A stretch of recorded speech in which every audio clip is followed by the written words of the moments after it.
That was truly amazing, Plank, old buddy. I guess I really can trust you 100%. Welcome to MsMojo, and today we're counting down our picks for the top 20 SpongeBob SquarePants moments that made us happy cry. Knowledge can never replace friendship. I prefer to be an idiot. For this list, we'll be looking at the most tender moments that reminded us why we love our Bikini Bottom pals. If you haven't caught up with SpongeBob's misadventures, be it in the show or movies, beware that there will be spoilers ahead. Which underwater moment touched your heart? Let us know in the comments. Number 20. This grill is not a home. Mr. Krabs, please tell me you didn't lose the Krabby Patty secret formula! I lost you! Thanks to Mr. Krabs' blunder, SpongeBob is now forced to work for Plankton at the Chum Bucket. Even though they're right across the street from each other, the two feel like they're worlds apart, and they lament this fact in the somber duet, This Grill is Not a Home. This is not the stove I know. I would trade it all away if you'd come back to stay. The song brings sad tears to our eyes, but it's also a touching display of how much SpongeBob and Mr. Krabs mean to each other. Their bond runs much deeper than your typical boss and employee relationship. It's practically on par with a parent-child connection. One Krabby Patty coming up, Mr. Krabs. Oh, Mr. Krabs. Life isn't the same for either without the other around, but thankfully, they're happily reunited by the end of the episode. Number 19. Grandma's Love. After being ridiculed for being a grandma's boy, SpongeBob decides he's too old for baby stuff and tries to act like a mature grown-up. Unfortunately, being an adult isn't as glamorous as it sounds, and SpongeBob breaks down crying, wanting to go back to being a carefree child. I want a rocky my seahorse, and I want kissy on my boo-boo. Hits close to home, doesn't it? Thankfully, Grandma SquarePants reassures him that she'll love him at every age and stage of life. You don't have to be a baby to get old Grandma's love. Honestly, it's a message that everyone should take to heart. Being an adult doesn't mean you have to give up on the things that make you happy, especially if one of those things is your grandmother's love. Grandma! SpongeBob! Hi, Grandma! Number 18. The Best Friends Forever Club. Did you know you're my best friend? No way. The friendship between SpongeBob and Patrick is so strong that they've joined the Best Friends Forever Club, complete with BFF rings. That means it's destiny for them to be, you guessed it, friends forever. It's the best friends forever! Best friends forever! Ring! This is cemented in an adorable montage that shows the two buddies growing up together, from infancy to elderly, all the way until they finally pass on. Naturally, they'll be buried right next to each other. It's true their friendship has been challenged over the years, especially in this episode where SpongeBob tries to sneak a peek inside Patrick's secret box. SpongeBob, what do you think you're doing? That's my secret box now, hand it over! But their bond has stood the test of time long after this episode, so it's safe to say the BFF Club is here to stay. Number 17. Reunite. Tired of being babied, Barnacle Boy turns against Mermaid Man and becomes a supervillain. I say if you're not gonna give me any respect as a hero, then maybe you'll give me respect as a villain. A villain who is evil. He ends up defeating his ex-partner and issues his demands: a little respect and an adult-sized Krabby Patty. Afterward, he offers his super pal a hand of friendship, which Mermaid Man happily accepts with tears in his eyes. Need a hand? Super pal.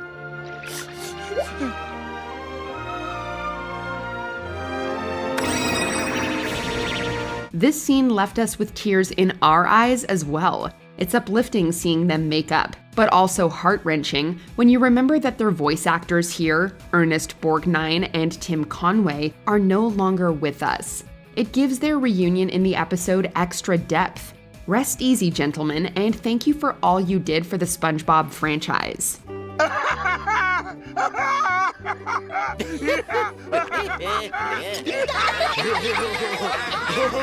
Number 16, Patrick's Pep Talk. In the series' pilot episode, SpongeBob finally has a chance to get his dream job at the Krusty Krab, but he's too nervous. I'm gonna go in there, march straight to the manager, look him straight in the eye, lay it on the line, and I can't do this! He tries to back out of it, but Patrick's not having any of that. Instead, he gives his best buddy a much-needed pep talk, motivating him to pursue his dreams. Whose first words were, "May I take your order?" Mine were. Who made a spatula out of toothpicks and woodchuck? I did. For the first major friendship moment between our favorite goofy goobers, this is incredibly sweet. Patrick recognizes his friend's true potential and pushes him to reach that potential, even if the yellow guy doesn't see it himself. The starfish may not always be the smartest, but it warms our hearts to see him being supportive of his best friend. Go SpongeBob! Number 15, My Friend SpongeBob's Gift. SpongeBob's all-important jellyfishing net, Ol' Reliable, is nowhere to be found, and he's convinced Patrick took it. Hey, Patrick, wouldn't it be the funniest thing if you had taken my jellyfish net? After several attempts to spy on his bestie, SpongeBob confronts Patrick, only to find that his accusations are way off. The starfish didn't steal anything. Instead, he's made a new net for his friend because he knows how much Ol' Reliable means to him. What? It's my friend SpongeBob's gift! I made you a new net. Also, it turns out that SpongeBob forgot his net on the bus, again. To apologize, he gives Patrick the beloved object and their friendship is once again restored, showing that their bond is strong enough to overcome any simple misunderstanding. You're giving me Old Reliable? Oh! Plus, it melts our hearts seeing Patrick try to cheer his best buddy up with a homemade gift. Number 14, Never Give Up. SpongeBob and Squidward's music tour has become a complete disaster. Thank you very much.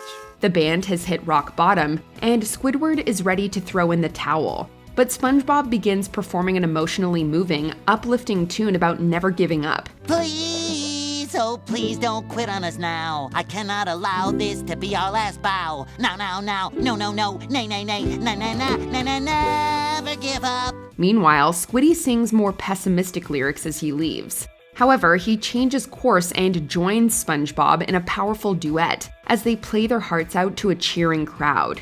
Okay, so the crowd isn't really cheering for them, but the duet is still stirring. It's even more so considering how vocal Squidward usually is with his disdain for SpongeBob, and how he willingly comes back just to perform with him one last time. Number 13, Friendship Restored. Patrick has somehow become incredibly smart, maybe a little too much for his own good. He thinks he and SpongeBob aren't compatible as friends anymore, and suggests they go their separate ways. We're just not compatible anymore. It's time we went our separate ways. Such is life. Naturally, SpongeBob is distraught over this, and Patrick realizes how alone he is without his bestie. He tries everything he can to save their friendship, even finding the source of his newfound intelligence. I'm going to duplicate my actions from that day to ascertain the origin of my He doesn't hesitate to give up his smarts if it means keeping SpongeBob in his life. While Bikini Bottom would probably benefit from Patrick being a genius, having all the knowledge in the world doesn't mean anything without someone to share it with.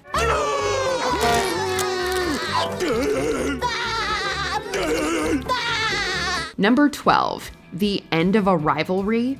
It looks like Plankton's turned over a new leaf. He's given up his game of cat and mouse with Mr. Krabs and finally finds a fulfilling career. These are knick-knacks for the new gift shop I'm opening up. Krabs can't handle this at first, and it takes him a while to accept that things are different. After he comes to terms with it, it looks like the former rivals can finally start fresh. I thought that since we're no longer arch enemies, maybe we can start over? Unfortunately, because the status quo demands it, it's all one of Plankton's nefarious schemes, and he's just as diabolical as ever. Why must the episode end this way? Still, it's super touching seeing Krabs and Plankton make amends, however short-lived. Alas, some things never change, but at least Krabs is always one step ahead. I never give you the formula! Number 11, SpongeBob's Valentines. It's Valentine's Day in Bikini Bottom, and how does SpongeBob celebrate? Happy Valentine's Day, Bikini Bottom! By trying to spread holiday joy to everyone in the town, of course. The little dude goes around giving thoughtful gifts and cards to all his friends, complete strangers, and even Plankton. He especially goes all out on Patrick's present, even getting Sandy's help. Step 3. You arrive at designated checkpoint for maximum visual contact. Step 4. Patrick is thrilled. Mission accomplished. While it leads to a lot of chaos, seeing his best friend elated in the end makes it all worth it. Through all this, SpongeBob doesn't ask for anything in return. All he cares about is spreading a little happiness to those around him. Happy Valentine's Day, Patrick! Yay! My Valentine! Sometimes, SpongeBob really is too pure for this world. Number 10, Santa Squid. What's your wish? My wish is that the people of Bikini Bottom will stop paying any attention to the inane dribble that is constantly streaming out of this dunderhead's mouth. After SpongeBob teaches Bikini Bottom about the joys of Christmas, all the townsfolk, minus a grinchy Squidward, are excited for the arrival of Santa Claus, only to be let down when Santa doesn't show up. You were right, Squidward. This is a stupid holiday. Despite his own heartbreak, SpongeBob still gives Squidward a thoughtful present, having not wanted his neighbor to be left out of the festivities.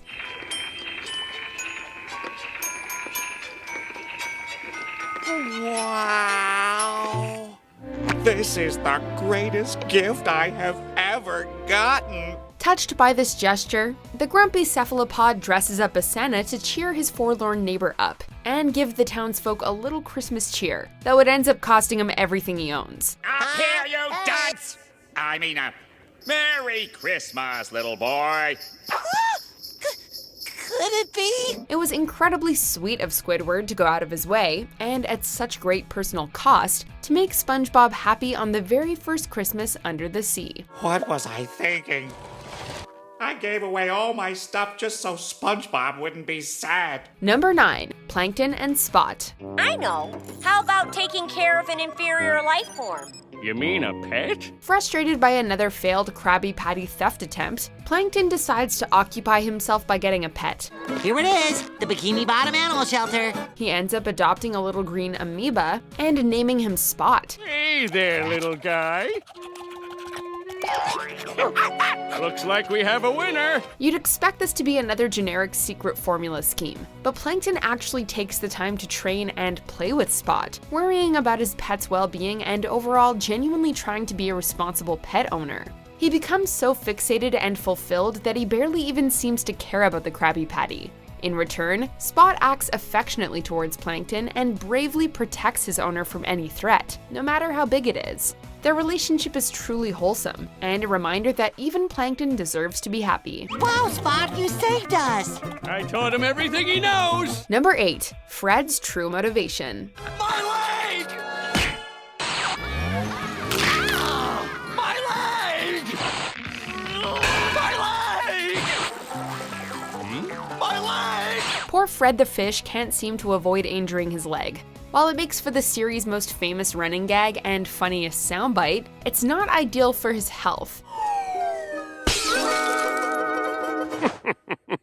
That last one put my daughter through college. However, during the episode My Leg, we find out that it's not really bad luck. Fred actually takes every accident as an opportunity to see Nurse Bazooka, a burly, brutish nurse that he's fallen in love with. I just miss being at the hospital. Why? Well, secretly, Ooh!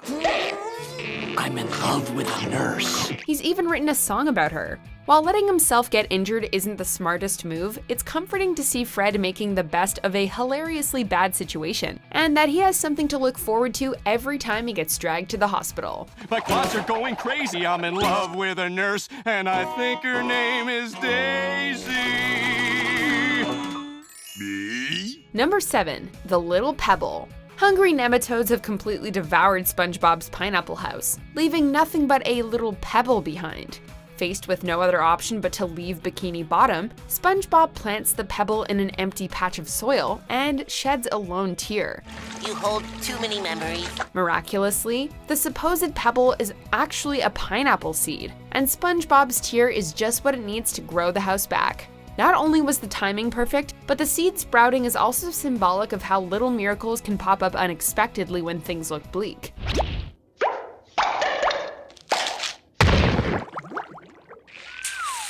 My house is back! That and really, aside from Squidward, no one wants to see SpongeBob have to leave Bikini Bottom forever. Ah, Squidward! Isn't this great?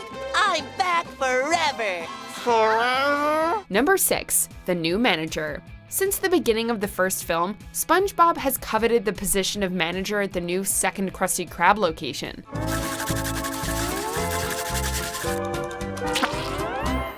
Cleanliness is next to managerliness. It seems like he's a shoo-in for the job, but Mr. Krabs gives the promotion to Squidward, because, to be blunt, SpongeBob's just a kid. The obvious choice for the job. He's right. A name you all know. It starts with an S. That's me. Please welcome our new manager, Squidward Tentacles. However, after his long journey halfway across the ocean to save both his boss and his town, SpongeBob has shown that despite his youthful nature, he possesses more loyalty, determination, and bravery than anyone twice his age. SpongeBob, me boy. I'm sorry I ever doubted you. Thus, it's only fitting that he be rewarded with the long sought-after manager position.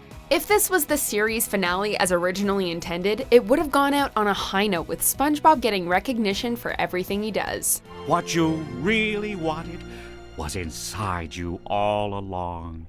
Are you crazy? I was just gonna tell you that your fly is down. Number 5. Sweet Victory. I do have a band, and we're gonna play that bubble bowl. How do you like that, fancy boy? Good luck next Tuesday. Squidward has been trying to turn the townsfolk into a marching band for a big performance at the Bubble Bowl, but it's easier said than done. Well, Squiddy, this is exactly how I pictured your band would look.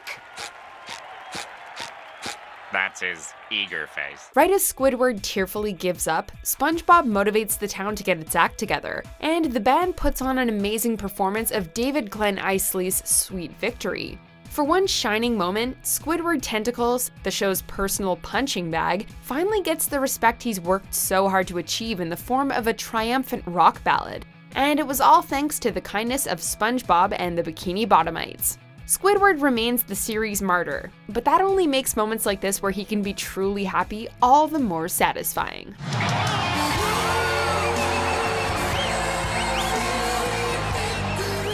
Number 4. Sandy's Own Little Slice of Texas. Hurry before they forget you and leave you behind. Remember, there's no place like home.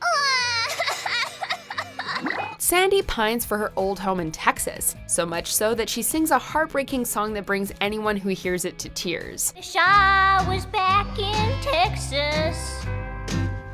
The ocean's no place for a squirrel. To hopefully cure her homesickness, SpongeBob and Patrick throw her a surprise party, complete with a misconstrued Texas decor based on what Sandy claims to miss about home. It's your own little slice of Texas. Check it out, Sandy. We got square dancing, giant barbecues, homemade peas in a can pie. Despite the mix-up, it was still incredibly sweet of our little square dude to set all of this up just to cheer up Sandy, and even sweeter that most of the town volunteered to help. This gesture reminds both Sandy and us what home really means, being surrounded by people who care about you. And it's safe to say that Sandy is feeling very loved in her underwater home. I appreciate what y'all are trying to do, SpongeBob, but home isn't about barbecues and pecan pies. Home is where you're surrounded by other critters that care about you. Number 3. Gary Comes Home. SpongeBob inadvertently gets too preoccupied to feed his snail Gary, which causes the neglected snail to run away.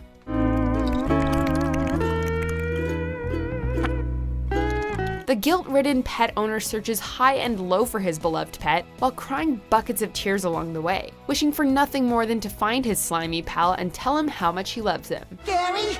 Gary! Gary! Gary! Gary! Gary! Gary! Patrick! Huh? I can't find Gary! The episode as a whole is a tearjerker, especially for pet owners whose animal companions have gone missing. Thankfully, it ends on a happy note, as SpongeBob and Gary lovingly reunite. This whole ordeal teaches both SpongeBob and the audience a valuable lesson. Don't forget to take some time to show your pets that you care. I promise, Gary, things are gonna be different between you and I. Number 2. Pizza on the house. Pizza? Of course we have pizza. Mr. Our Krabs. delivery squid will bring it right over. Squidward and SpongeBob have been tasked with delivering a Krusty Krab pizza. Naturally, Squidward couldn't care less about finishing the delivery, while SpongeBob's determined to bring the customer his food. However, when they finally arrive, the customer rudely rejects the pizza for a trivial reason and makes SpongeBob cry. You call yourself a delivery boy? Well, I ain't buying! Sponge? Sponge? It's okay. Sponge? Furious, Squidward marches up to the ungrateful customer and personally delivers his pie right in his face. Look, I told your little friend I ain't paying for that! Well, this one's on the... Did he change his mind? He sure did. Ate the whole thing in one bite. Despite their rather dysfunctional relationship, Squidward stands up for his little yellow neighbor, who bends over backwards every day just to make customers happy, and it's utterly heartwarming. Before we continue, be sure to subscribe to our channel and ring the bell to get notified about our latest videos. You have the option to be notified for occasional videos or all of them. If you're on your phone, make sure you go into your settings and switch on notifications. Number 1. SpongeBob's birthday present. And there's nothing to ever be scared of.